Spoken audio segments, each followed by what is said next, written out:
Welcome back my YouTube channel. ಎಲ್ಲರೂ ಚೆನ್ನಾಗಿದ್ದಾರೆ ಅಂದ್ಕೊಂಡಿದ್ದೀನಿ.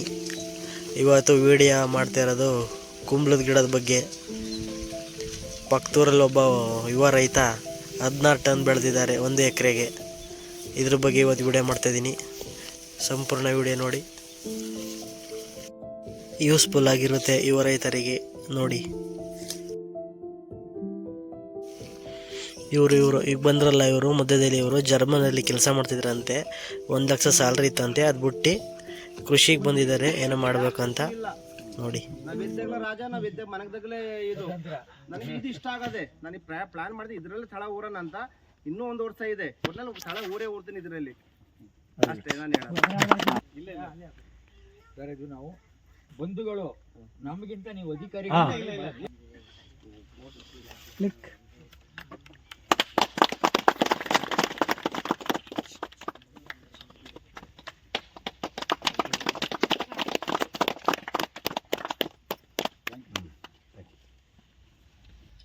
ನಾವು ರೈತರು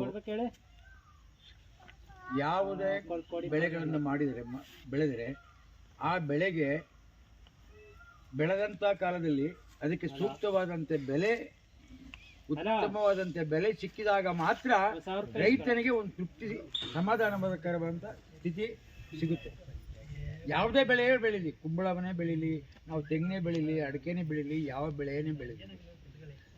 ಆದ್ರಿಂದ ನಮ್ಮ ಘನ ಸರ್ಕಾರದವರು ರೈತ ವರ್ಗಕ್ಕೆ, ರೈತರ ಬೆನ್ನೆಲುಬು ನಾವು ಸರ್ಕಾರ ಅಂತ ಎಲ್ಲ ಸರ್ಕಾರಗಳು ಹೊಗಳ್ತಾರೆ.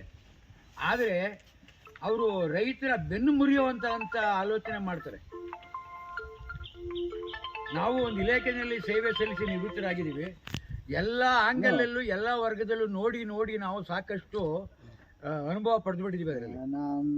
ಆದರೆ ಈ ರೈತಾಪಿ ವರ್ಗಕ್ಕೆ ಅನುಕೂಲ ಮಾಡಿಕೊಳ್ಳುವಂತ ಒಂದು ಸನ್ನಿವೇಶ ಯಾವ ಸರ್ಕಾರ ಬಂದ್ರೂ ಒಂದು ಪ್ರೇರಣೆ ಮಾಡಿದ್ರೆ ಆವಾಗ ಮಾತ್ರ ರೈತ ತಲೆ ಎತ್ತಿ ಬದುಕೋದಕ್ಕೆ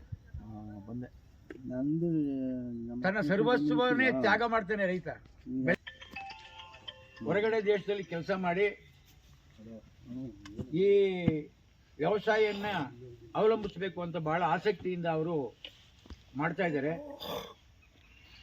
ಅವರ ಆಸಕ್ತಿಗೆ ತಕ್ಕಂತೆ ಭಗವಂತ ಒಳ್ಳೆ ಸತ್ಫಲವನ್ನು ಕೊಡಲಿ ಅಂತ ಭಗವಂತನನ್ನ ಕೋರ್ಕೊಳ್ತೀನಿ. ನಾವು ಯಾವುದೇ ಬೆಳೆ ಮಾಡಬೇಕಾದ್ರೂ ಸಂಬಂಧಪಟ್ಟ ಇಲಾಖೆ ಅಧಿಕಾರಿಗಳನ್ನ ಭೇಟಿ ಮಾಡಿ ಅವರ ಮಾರ್ಗದರ್ಶನದ ಮುಖಾಂತರ ನಾವು ಆ ಬೆಳೆಗಳನ್ನ ಮಾಡಿದ್ರೆ ನಮಗೆ ಯಾವ ತೊಂದರೆನೂ ಇಲ್ಲ.